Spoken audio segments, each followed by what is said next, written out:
It's a great transition, G. We're going to talk Cavs after a quick word from Living for We. What happens when a regular day at school turns into the worst day of your life? Unfortunately, that's a reality that is happening way too frequently in today's world. Gun violence is the leading cause of death for young people in America, and in communities of color, the impact is even greater. Every bullet fired creates two victims, the person in front of the gun and the one pulling the trigger. Living for We, Keep Your Head Up is an award-winning podcast that focuses on real stories, real struggles, and real solutions in Northeast Ohio. New episodes drop every other Tuesday. The next one comes out tomorrow, so make sure you check it out. No one does a better job of bringing you stories from the front lines, the victims, the survivors, and those fighting for change.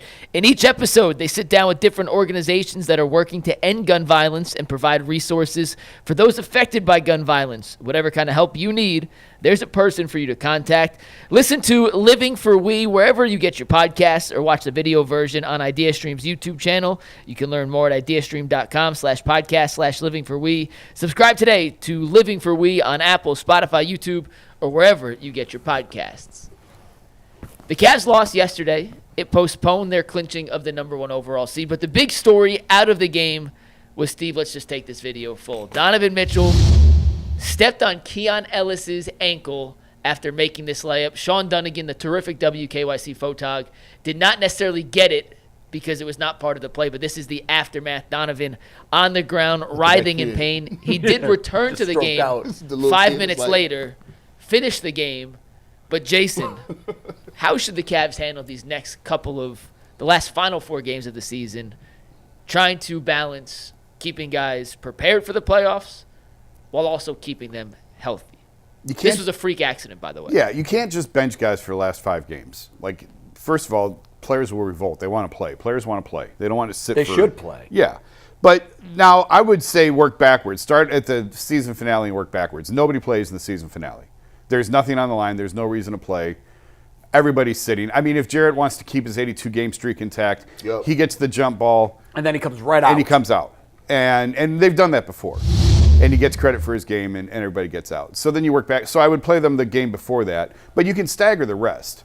But you can't not play guys because you're worried about an ankle or a calf. Does it suck? Yeah, of course it sucks. And yeah, it would suck if it happened. But I'm not going to sit here if it happens and scream, well, they shouldn't have been out there playing. You still have to – basketball, much like football, is a game of rhythm and having to stay in rhythm.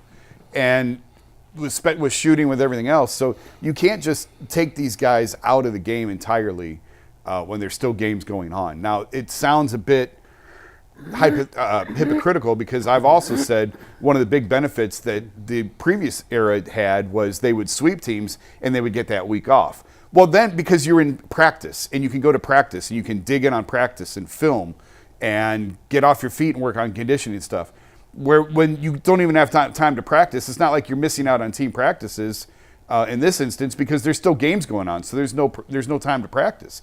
So you have to play out the schedule. You have to let them play. You can scale back the minutes. You scale back the games. Some guys would be up and down. You can stagger them however you see fit. But you can't just shut everybody down for the last week of the season. That's just not how it works. Yeah, here's what we're going to do. I don't like that, man. It's one of them things where you get a little scared on the sideline. I changed up my whole swag. I said, nope, that won't be happening no more. All 4 of them core dudes is not playing at the same time. 2 of them is down, 2 of them is up. And I'm limited minutes to roughly about 16, 17, if that. You're not going to be playing. You're going to be playing first half of these games. Hey, by the way, Jalen Tyson, get ready. Amadi Bates, get ready. We going straight summer league. We'll keep you out there with old school summer league compadre Sam Merrill. Isaac Okoro gets some minutes. Some of these down the liners. But we're not going to be playing these core 4 dudes. That ended that little experiment right there. That little ankle, because at first he was running, and I was scared when I was watching the game because it didn't look like it looked like a non-weight, like non-contact injury. So I said, hold on, did he just run and fall and grab his ankle and the back of his leg? You know what I thought about that? I said, nope, nope. I literally turned the TV off. I said, turn this off, man. I was like that, and I turned it back on, and they were like, oh, Donovan Mitchell is coming back in the game clapping. I said, for what? He should have been done that game. They need to take 2 of them at a time. They can figure out whoever it is, whether it's going to be Evan Mobley, one big, one guard. If it's Mobley and Garland going to sit out a game, cool. If it's Donovan Mitchell and Jared Allen, I know Jared want to keep playing, but he's just going to be doing these tip-offs. I can't have him out there playing like that. Nope. There's still a risk that they get hurt, whether it's 2 minutes, 4 minutes, 16, 32. There's still a risk. I need to minimize it. And you can minimize the risk, but you can't eliminate the risk. Nope. And you can't put these guys in bubble wrap. I agree with Jay. First of all, you're right. They want to play. Now, I don't know if they'd be happy with 16 minutes. Maybe they would. Maybe they just want to, try to keep the rust from growing on their game. It's interesting because each guy sort of approaches it different. I've talked to players who say, listen, once you go through to activate my body for pregame, it doesn't matter if I play 16 minutes or if I play 38 minutes because I still have to go through everything to get my body ready to play that night. So at that point, the minutes don't matter. Then there's other guys who appreciate the lesser minutes. So it's really a case-by-case individual and knowing thing. As a coach, and I'm sure by now Kenny does, he knows that Jarrett wants to be out there, period. He also probably understands that if it's close, late in the game, that his horses are going to want to be on the court. I have a different concern.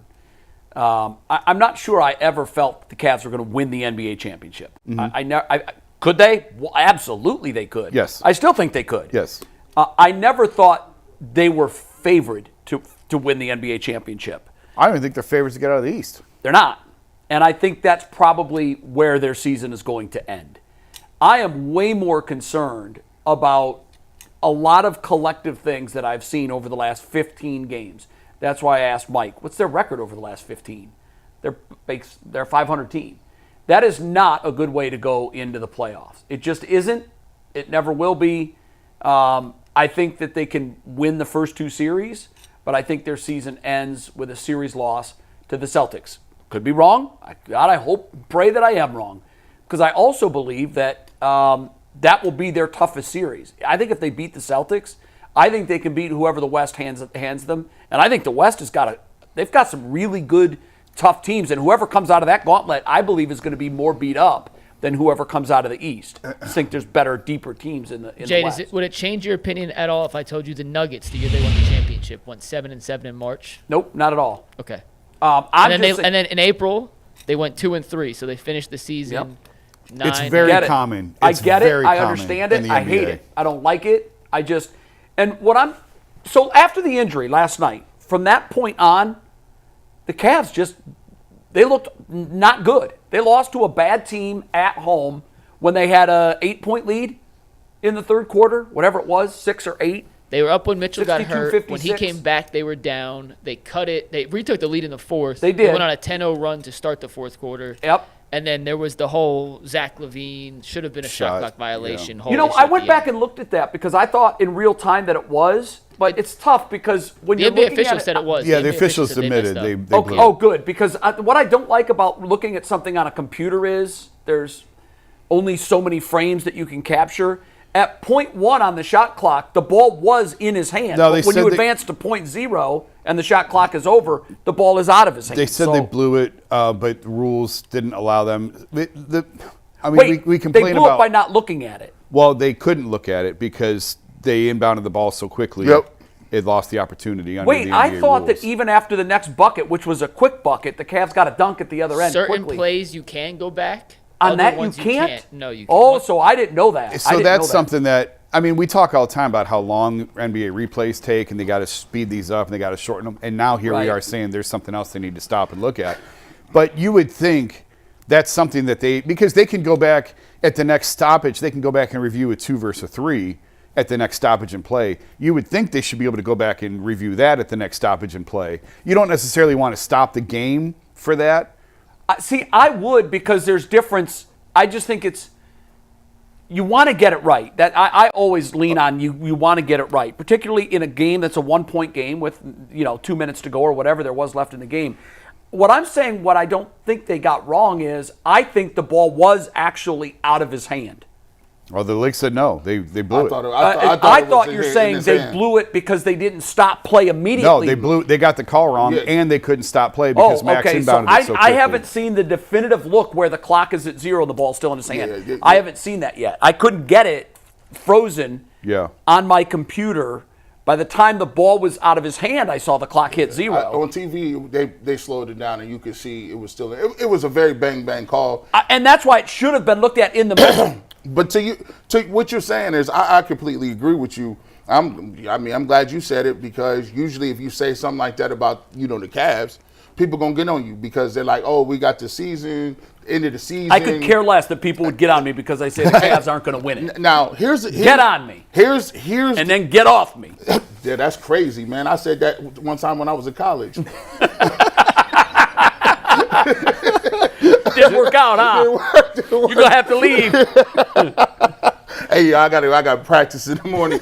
Hey, but listen, that's beside the point. Look, hey, the Cavs, to me, and I was sitting there talking to my dad about it. To me, it's still like, we look at a lot of stuff. There's some bad habits. It just seems like when the Cavs do not shoot well, when they're not knocking down threes at a very high pace, their defense tends to slip.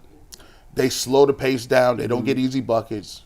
They tend to stagnate and go one-on-one a little bit more. They forget that Evan Mobley is a mismatch now. And sometimes down court, they got to remind them to say, hey, let the big fella touch it. Just to make sure that they understand that that's what we're doing. Like, they have a tendency to give up a lot of offensive rebounds, long rebounds. Yes. And the problem is they pick and hunt off the pick and roll with Darius Garland and Max Strus and Donovan Mitchell to a lesser extent. And if you watched the game last night, Zach LaVine said, "Oh, I got Max Strus on me. You can't guard me. I'm going to go to work, and I'm going to go to work early and often. 7 or 8 threes? 7 or 8 threes, and he can pull up over top of him. He's longer. He jumps higher. And that's the thing. I think if the Cavs really want to win a championship, they got to really – I'm scared they have not narrowed a really like a rotation that is really going to be – optimum to stop the Celtics. I need Hunter to be playing. They need to be starting him off. I do want more Hunter. They just have to do it for defensive reasons. You can still play Max Strus all the minutes you want. He's still going to be. He's used to doing both. You could get him, but they have to have something. If you say, what do the Cavs do well, Jason, besides hit threes if the threes ain't fall? Mike and I did a whole show on that. One thing that I think they hang their hat on is defense. This is a team that's going to guard, they're going to defend, especially in a playoff series. And offensively, the thing that I really like about them, about this team, they are going to get to the paint. And then what happens after that? So they're either it's a pick and roll, somebody's going to beat their man off the dribble, or they're going to run pick and roll. They're going to get to the paint. And then from there, it's either a finish, like you just saw with Donovan, it's going to be a kick to the corner, it's going to be a kick swing. But being able to get to the paint and collapse the defense, because of the way this team is built, because of their guard play, they are going to get to the paint. So that's what I think they hang their head on. If the threes aren't falling, they're still going to shoot threes. That's how they're built. That's how, yeah. Next one's going in. Next one's going in. Yep. And Next one's going everybody in. got the green light. Everybody except Jared. At what point, though, do you stop? Because this has been going on. When the buzzer sounds and the game is over, and you just look up and see. All right, no more threes, guys. Let's get on the bus. But this is a team that's excellent at running pick and roll. It's a team that's really good with their guards, of being able to create and beat guys off the dribble. At times they have elite ball movement too. Yeah, but when you get to the paint, it's like pressing go, and then everything begins with this team. And are you going to shoot to the corner, shoot swing? Are you just going to drive to the basket? Is it a pick and roll lob to Jarrett? There's so many variations and so many ways that this team can beat you. To me, it's all predicated on being able to get to the paint. Who has to dominate? Like, for me, I think if you look at everything being equal, and you saying, all right, they're not the favorites in the East. I always come back to, if the Cavs are going to win, Darius Garland has to play not just good. He has to play like a superstar for them to win. I mean, I think when we get to the end of the postseason, we're going to look back and say Evan Mobley was the best player of the playoffs. I could agree with that. I think we're quickly getting to that point. And I mean, Donovan could drop a 50 burger on somebody, like in one of these playoff games. I wouldn't rule that out at all. But when we get to the end, no matter when it ends, if it ends conference finals, if it ends NBA finals, if it ends in a parade, I think we will look back and say Evan Mobley is what made that team go. So he's the most in the important playoffs. To me, he is. Yeah. I 100% agree. Yeah. I'm not. I don't think I'm there yet. I agree with what you're saying. I don't think he can be yet. I think he's still some time away. I think He might when be a push year comes away. to shove, I think he probably is. And I think that when push comes to shove, I still think that because it's in their DNA, they're gonna lean more heavily on Donovan because he's the proven guy that's done it. I think there will be nights, absolutely. There's going to be playoff games where the ball's in Donovan's hands and he gets you 40, whatever it is. Do you think Mobley is ready to be that guy, the best guy on the team every night? Yeah, I do. I think Donovan gonna have to win you 2 games. Evan Mobley gonna have to win you 1, and Darius Garland gonna have to win you 1. They give you 4 games. Yeah, I don't think Evan's their best player. I think he's their most important because of what he brings on both ends of the court. And if you don't have Evan in the game playing at the level we have seen Evan play for the majority of this season, the options behind Evan are slim. Donovan, at least, if Donovan doesn't play or is having an off night, you have other supplemental guards, Darius, Jerome, DeAndre Hunter, who can create that offense. Yeah. When you take Mobley out of the equation, you lose their something you paint can't touches go replace. down. They become too reliant on jump shots, and defensively, I think he should win Defensive Player of the Year. So you're taking out of the game the best defensive player in basketball who covers for Donovan, Darius, and some of the other guards who are undersized and not elite defenders. Yeah. You can get away with some of those things because you have Jared and Evan at the paint waiting for them. Yep. When you take him out, it's a whole different equation for Cleveland. So my question to you is what I asked Jay. Do you think that he can be the best player, or, I think Jay's words were, when it's all said and done, we're going to look back and say Evan was – they went as far as Evan could take them. Yeah. Do you think they can win an NBA championship, or just say the East? Evan's ready to play that role right now. If they're going to be Boston, Evan's going to have to be the best player on the court, yeah. And that's – so, like – You're giving me a hypothetical. I'm asking you, can he? Against Boston. He was really good in the playoffs against Boston last year. Yeah, I mean, but there was a reason he was really good in the playoffs today, last year if you're against asking me to Boston. pick between the Cavs and the Celtics, I still think the Celtics and the Kings, they have to be beaten. The concern I think it's close. The concern with that's not Mobley out is of he's the going to question. get pushed around by Porzingis. That's my concern. 100% that's fair. Yeah, that's fair. Right. And that may happen a game or two. That absolutely. Yeah. I think that's a red herring. I think the reason why I keep saying Darius Garland is because Darius Garland is back in this mode of turning the ball over. He on defensively, he's getting at the head of the defense. Evan Mobley can't be and have 3 fouls because they're letting guys go to the rim. That can't happen. And on top of that, he's had traditional poor shooting nights against the Celtics, and they post him up with White and Holiday. So he has so it's a 3-prong. I know for a fact Evan Mobley can give me one of these games a 25-point, 16 rebound, 3-block game, and he had a couple threes. But then again, they got Tatum, they got Brown, they got Porzingis. You can't just have Donovan and Evan Mobley. Darius Garland gonna have to be a 25-point guy, at least 20, and lowering them turnovers if they want to win. Really good defensive teams like Boston can neutralize guard play, blitz pick and rolls, get the ball out of his hand. Yeah. Then what do you got next? And that's where the Cavs. We talked about it for years. That's where the Cavs ran into so many problems in the playoffs. They didn't have anything after They didn't that. have anything else in the bag. It was Danny Green and Isaac Okoro in the corner. Yeah, and this is much. Yes. But a lot of this is also predicated on Evan being able to punish teams for doing things like that. I thought it was interesting that the last time that Boston played, this was after the Hunter trade, I was really anxious to see, okay, we got a new element here. Let's see how that matches out. I thought it was a pretty shrewd move. I thought it was smart by Boston to hold Porzingis that night. He didn't play. Yeah. And I thought that was pretty smart. Let them have the last memory of Porzingis on the floor, one of him dominating, like we know that he has typically in the past. I think the matchup that will decide the Eastern Conference Finals is Mobley and Porzingis. If Mobley rises to the occasion and does something that he heretofore hasn't been able to prove he can do consistently against him, I think they can beat the Celtics. Yeah. If Porzingis is dominating Mobley, we don't have a chance. I don't think we win the series.